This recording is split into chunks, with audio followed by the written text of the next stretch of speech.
Bonjour à tous, aujourd'hui nous allons faire une vidéo sur le nonant en scorpion. Il faut savoir que j'ai déjà écrit sur ce sujet-là sur mon site, mais beaucoup de gens veulent que je fasse une vidéo aussi pour terminer en fait les vidéos sur les nœuds. Donc aujourd'hui c'est le nonant en scorpion. Euh, vous pouvez avoir aussi l'écrit sur le site, mais la vidéo aussi du coup à ce moment-là. Donc le nonant en scorpion, le nœud sud en taureau. C'est une génération qui doit apprendre finalement les travers du scorpion et c'est pas facile, c'est pas quelque chose qui est donné comme sur un plateau. Il y a différentes histoires qui montrent qu'il y a des différents niveaux de fermeture en fait au scorpion. Mais commençons par le début, commençons par la famille du petit taureau, parce que le sud en taureau nous procure un bébé qui vit dans une famille qui est vachement matérialiste, c'est-à-dire elle est en train, enfin c'est des gens qui sont en train de voir la vie comme un puzzle matérialiste dans lequel il faut gagner de l'argent, avoir une bonne position sociale, et cela implique aussi que toutes les envies qu'on a et toutes les pensées qu'on a doivent être dirigées vers peut-être le bonheur matériel et physique quelque part, c'est pour remplir son ventre avec la bonne nourriture, pour être en contact avec la richesse par exemple, être en contact avec tout ce qui peut nous donner en fait cette impression qu'on vaut quelque chose, qu'on n'est pas à l'arrière de la société et qu'on est en train de gagner. Alors gagner quoi? Gagner une position, gagner une médaille, gagner le fait que bah, hier on gagnait 200 €, demain on va gagner 400. Et ça c'est quelque chose qui va motiver en fait un taureau à mieux travailler, plus travailler pour savoir qu'en fait ce travail va pas être vain et il va amener vers des nouvelles conquêtes, vers des nouvelles résolutions. Et c'est vrai que le nœud sud en taureau, il a cette tendance à penser que plus on travaille, plus on est actif dans le travail, plus on va être rémunéré ensuite, travail physique, hein, travail acharné, plus il va être rémunéré en fait par son environnement finalement dans sa vie. Euh, Aussi, les parents sont des gens finalement très froids, ils peuvent être froids, ils peuvent avoir manqué de sensibilité, ils peuvent dire à l'enfant que vaut mieux que tu travailles sans vraiment que tu ressentes quelque chose, donc tu dois vraiment nous montrer que tu es capable de mettre tes émotions de côté et être un bon enfant brave qui finalement qui ne ressent rien parce qu'on n'a pas le droit forcément de dire quelque chose dans une famille hein, comme ça. C'est une famille qui a des règles, c'est une famille qui a des devoirs surtout et des responsabilités dans lesquelles on doit vraiment s'adonner à fond à notre tâche et être un bon prétendant à continuer finalement ce que la famille a commencé, c'est-à-dire bah, la richesse et une forme de stabilité aussi financière et matérielle et familiale aussi, parce que dans cette famille du Nocudon Taureau, il y a beaucoup de ce que tu dois faire, est-ce que tu peux faire, est-ce que tu es capable de faire, aussi ce que finalement tu dois montrer à la société. Donc finalement, si le Nocud en Taureau dit que par exemple il veut pas de famille, il va être beaucoup jugé par sa famille parce que sa famille elle veut que l'être en question et elle, par exemple, il a des enfants, il a un foyer, il a de l'argent, il a ses voyages qu'il faut avoir, donc il faut. Le signe de terre va imposer en fait sans vraiment poser la question à l'individu, qu'est-ce que tu veux vraiment de cette vie, est-ce que tu veux vraiment tout ça ou est-ce que tu veux une autre vie, une autre semblant de réalité. Et c'est vrai que toutes ces questions en fait sont très proches d'une certaine forme de contrôle en fait sur la vie de l'individu.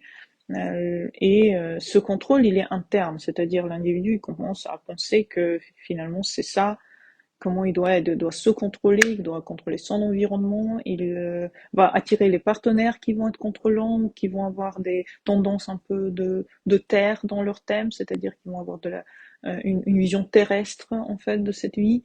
une vision matérialiste, et bien entendu, c'est ça qui fait que la personne ensuite va être bloquée dans sa progression spirituelle quelque part, parce que la spiritualité, quelle place elle a dans cet environnement de travail? Ben, finalement, c'est une place zéro, une place très très moyenne, hein.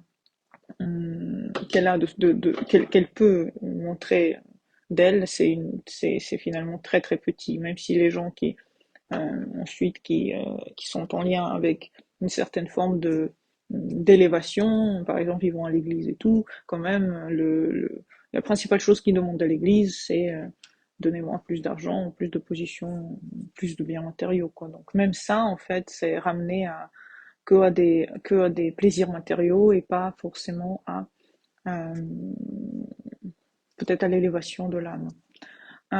Pourquoi? Peut-être parce que dans les vies d'avant, la personne a été déjà très très très très gourmande, elle a eu déjà tout ce qu'il fallait niveau physique, niveau matériel, et dans cette vie, on veut un petit peu déshériter la personne, c'est-à-dire on veut lui enlever certains biens matériaux ou des biens sensuels, ça peut être aussi sexuel, ça peut être le sexe qui manque, ça peut être le manque de nourriture, ça peut être ça peut être des choses qu'on ne digère pas, par exemple, ça peut être des soucis d'estomac, ça peut être aussi on a juste un manque d'argent, un manque de stabilité aussi dans la vie, c'est-à-dire la vie instable.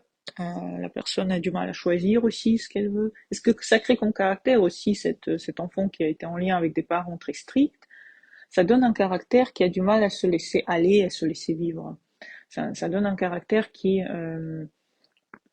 finalement est très exigeant envers lui-même et envers les autres et a du mal à lâcher prise. Et c'est normal parce qu'on a tout de la terre et la terre nous tient, la terre euh, finalement nous veut nous veut prisonniers en fait de cette vision du monde stricte et quelque part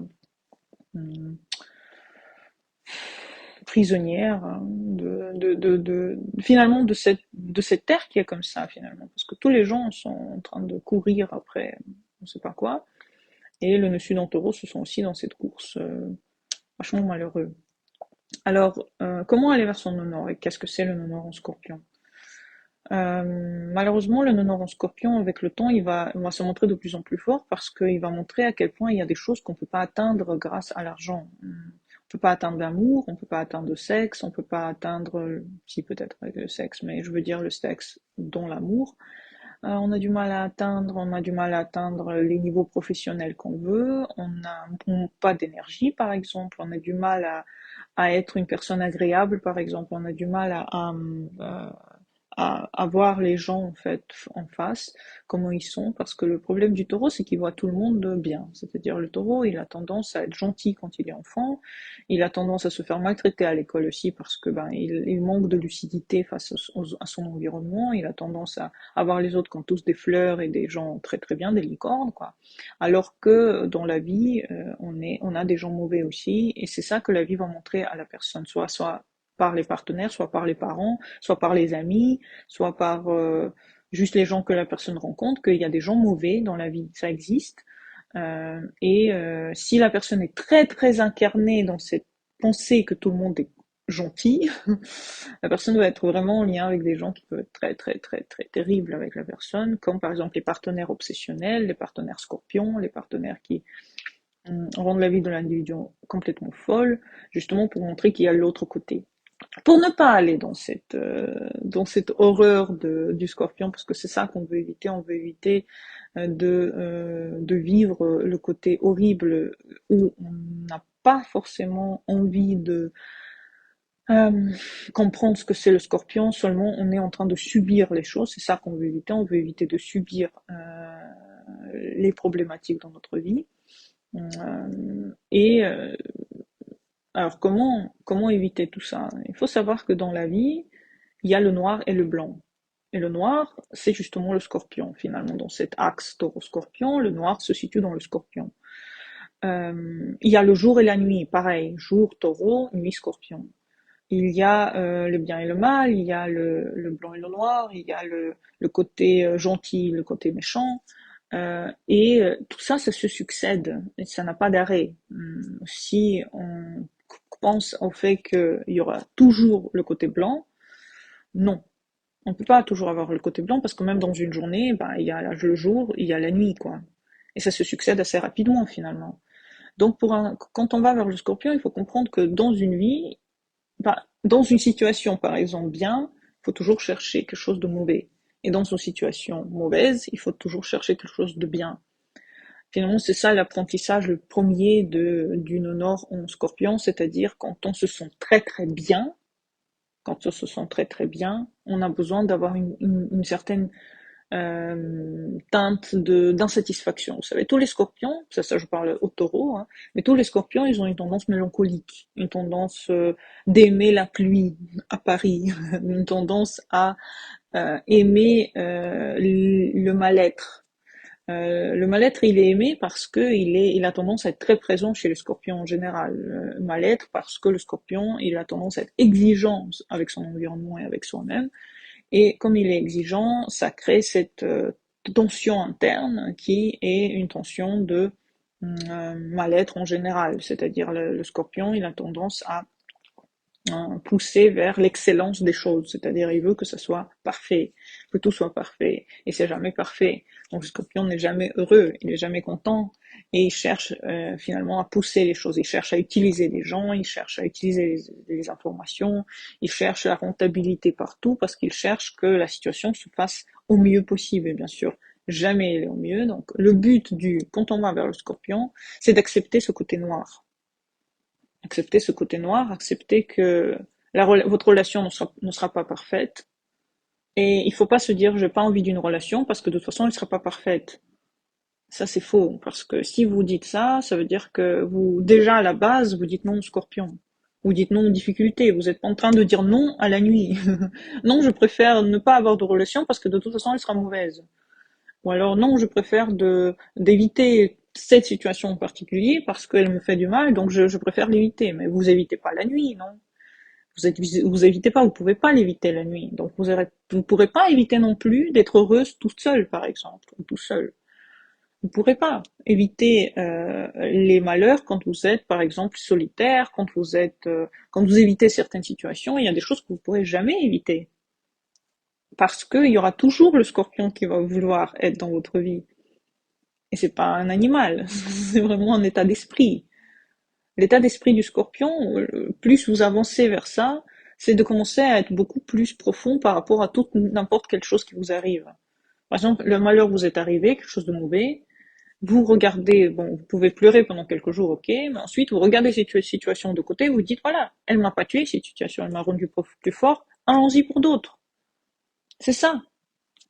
Le scorpion, en fait, il ressent tellement les choses puissamment qu'il comprend que bon, ok, ça fait mal, l'amour fait mal, les relations font mal, mais il faut s'ouvrir à l'amour et aux relations parce qu'on n'a pas le choix. Parce que c'est ça la vie, pourquoi on est là? Pour être fermé à tout ce qui nous arrive? Bon bah alors t'as pas vécu. Et la personne va se mordre les doigts quand elle sera âgée, de penser que beaucoup de choses elle a évité pour ne pas souffrir, mais finalement est-ce qu'elle a bien vécu? Non, elle a mal vécu. Elle a vécu une vie frustrée, vécu une vie dans laquelle elle-même, elle s'est contrôler tellement qu'elle a évité toutes sortes de rebonds émotionnels. Parce que c'est ça que le taureau veut éviter. Il veut éviter la douleur émotionnelle par rapport à une certaine situation. Et justement, il ne faut pas l'éviter parce que dans la douleur émotionnelle, il y a aussi le bonheur d'amour, par exemple. Et il y a aussi, c'est les montagnes russes, la vie, et il faut, pour un but du scorpion, il faut savoir l'accueillir dans sa vie. Il faut se dire, oui, je vais souffrir, oui, je vais aussi être très heureuse. Le haut et le bas. Je vais avoir les deux dans ma vie et ça va tout le temps se succéder. C'est une suite qui ne s'arrête jamais. J'ai besoin de travailler mes émotions. Le Nord en Scorpion a besoin de travailler ses émotions, c'est-à-dire il a besoin d'être en contact avec ses émotions tous les jours sans les supprimer de sa vie, sans essayer de les contrôler. C'est-à-dire il y a une émotion, je la vis pleinement. Je veux pleurer, je veux aimer, je veux partager, mais je la vis puissamment. Oui, elle est difficile, oui, elle est douloureuse, mais je l'accepte et je ne dis pas non à cette situation. Que ce soit professionnellement, que ce soit en amitié, que ce soit en amour.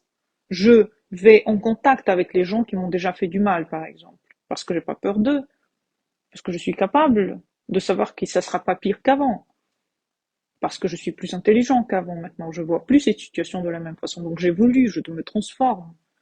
Et cette transformation interne, finalement, ça amène les gens à devenir des gens spirituels, ésotériques. Il y a l'utilisation du tarot, il y a l'astrologie, il y a les runes, il y a le design humain, il y a le yoga, il y a les centres de retraite.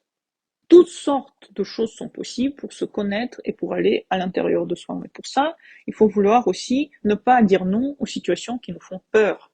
Parce que le scorpion, c'est ça le but, c'est d'aller vers nos peurs. Ça suffit pas de dire, voilà, j'ai peur de l'araignée, je la touche, c'est bon, je suis allé vers le scorpion. Non. Aller vers l'amour. Aller vers les situations difficiles en contact avec les gens. Puisque c'est ça, votre cœur, il est fermé en contact avec les gens. Vos parents vous ont fermé le cœur. Vos parents vous ont empêché de ressentir les choses. Ils vous ont dit que certaines situations étaient trop difficiles, donc il vaut mieux ne pas les ressentir du tout. Il vaut mieux devenir une pierre incandescente, complètement figée, frustrée et qui a peur de se faire plaisir, parce qu'elle a peur de la douleur. C'est complètement ridicule. La douleur, elle est partout. Le sexe, premier sexe est très douloureux. Premier amour est très douloureux. Premier contact avec n'importe quoi est très douloureux parce que quand on ne connaît pas, on ne sait pas comment réagir à la chose. Et la douleur, elle fait partie de notre vie. Et le taureau veut l'éviter. Le taureau veut être fermé à ça. Parce que le taureau veut vivre dans les pays des licornes, dans lesquels il va trouver le meilleur partenaire tout de suite, et ça va être tout va être bien jusqu'à la fin. Non. On peut trouver d'ailleurs, on peut trouver un partenaire pour la vie dès le début. Euh, mais avec lui, il y aura des hauts et des bas. Et plus vous évitez les bas, plus il y en aura. Plus vous évitez de transformer votre relation, de dire au partenaire ce qui va pas, parce que vous devez être aussi honnête et pouvoir dire à l'autre ce qui va pas, pouvoir dire à l'autre ce que vous voulez de cette relation, pouvoir être honnête aussi avec vous-même. Donc, psychothérapie est bienvenue, thérapie en général, et toutes sortes de plongées dans votre inconscient, travailler avec vos rêves, travailler avec vos sensations. Si vous êtes troublé par certaines de vos émotions, c'est sur elles qu'il faut travailler. Si vous avez du mal à ressentir l'amour, travaillez sur cette émotion-là. Déjà, commencez à bien regarder votre corps et à regarder je sais pas, votre énergie. Changer votre énergie dans l'amour, c'est-à-dire essayer de vous pouvez être tellement fermé à vous-même que vous pouvez avoir aussi être rigide par rapport à certaines choses que vous ressentez vous-même. Donc vraiment, essayez de vraiment plonger à l'intérieur de vos propres émotions, parce que c'est elles que vous avez du mal à vivre pleinement finalement. Voilà, donc j'espère que j'étais assez différente par rapport à ce que j'ai déjà écrit sur mon site. Essayez de le voir un peu différemment, ce que c'est que le nœud nord en scorpion. N'hésitez pas à me poser des questions, laisser des commentaires, des likes et on se retrouve pour des nouvelles vidéos très vite. Bonne journée à vous et au revoir.